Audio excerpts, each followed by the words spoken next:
Nung mga baby ko, isang fairy naman ang paggawa ng juice ang ating makikita. Ito ang paraan nila ng paggawa ng juice. Iyan, mamulot ng mga prutas. Di ka nung klaseng prutas ng mga baby ko. Para siyang cashew fruits yata siguro at kung meron man. Okay, comment below kung anong klaseng prutas yan. Pero parang kasoy. Am I right? Mga baby ko yan. Ipunin siya guys. Ayan, ipunin ang prutas na yan. Tapos ipunin, tanggalin yung parang buto sa ibabaw. Yeah. Kasoy siguro to. Mga baby ko. Ayan. Tapos tanggalin yung nasa ibabaw. Ayan. Ayan na. Ilagay sa lupa. Yan, dapat ganyan ang lupa maitim. Oh my God, mga baby ko. Apak-apakan, puta. Shalala. Yan ang nagpapasarap.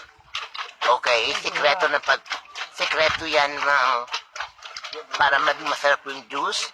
Sumayaw, tugtugin ng cha-cha-cha. Cha-cha-cha-cha-cha-cha. Cha-cha-cha. Cha-cha-cha-cha-cha-cha. Cha-cha-cha. Cha-cha-cha-cha-cha-cha. Cha-cha-cha. Cha-cha-cha-cha-cha-cha. Ayan, ipunin siya pagkatapos sayawan ng cha-cha. Ayan. Para lumabas lalo yung katas. Ayan. Okay? Diba? Yan ang pinakamasarap na juice. Okay, maliban sa katas, libag, at pawis ng lalaki. Pucha! Ayan, ipunin. Itinatali pa ni Kuya. Ano pang balak gawin ni Kuya dyan pagkatapos ng apakan? Sari-saring bitaminan makikita sa juice na yan. Okay? Siyempre makikita dyan yung amag na galing sa lupa. Diba? Tapos yung pawis ni Kuya, yung libag ni Kuya. Nandyan lahat. At ngayon, tinatali pa niya. Ano po kayang balak niyang gawin sa anong balak niyang gawin sa mga napigara niya? So, let's see. Ayan. Paikutan ng tali. Ayan. Ayun. Pagkatapos paikutan, pigahan. Piga. Hanggang sa may mapipiga pa. Why not? And then bato. Anong gagawin sa bato? Kung ano malaking bato, yun. Tapak. Okay, tapos yung naipong juice, isasalin sa galon na malaki. Good luck. Pabisang diet siguro to.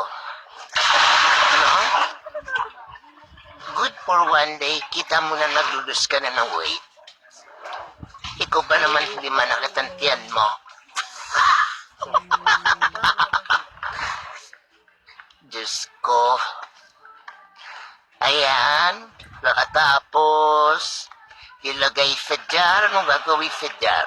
Sinalin sa jar na mas malaki. Ayan. Para saan yan? Ayan. Pagkatapos,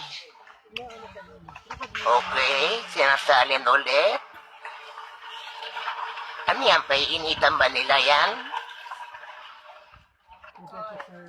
Okay.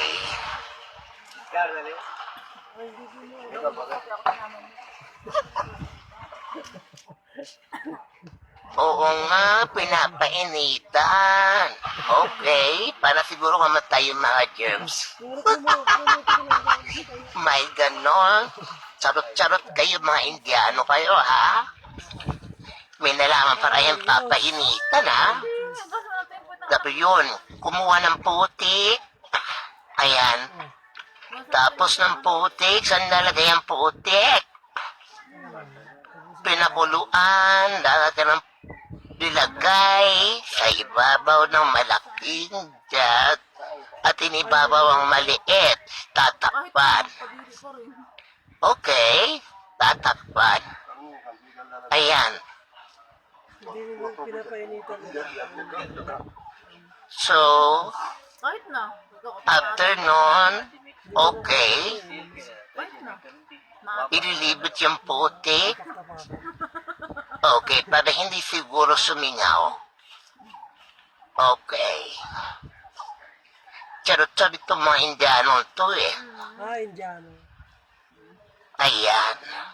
Mga baby ko eh.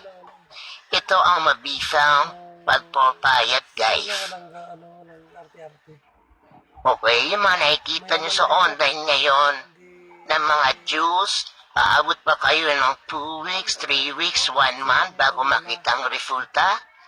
Itong ginagawa nila guys, 1 to 3 days lang, ewan ko lang kung hindi ka mamayat guys. Ayan. So yun. Ayan, after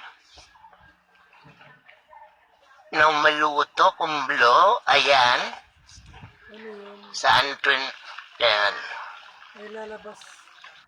Hello mga baby ko, isang share naman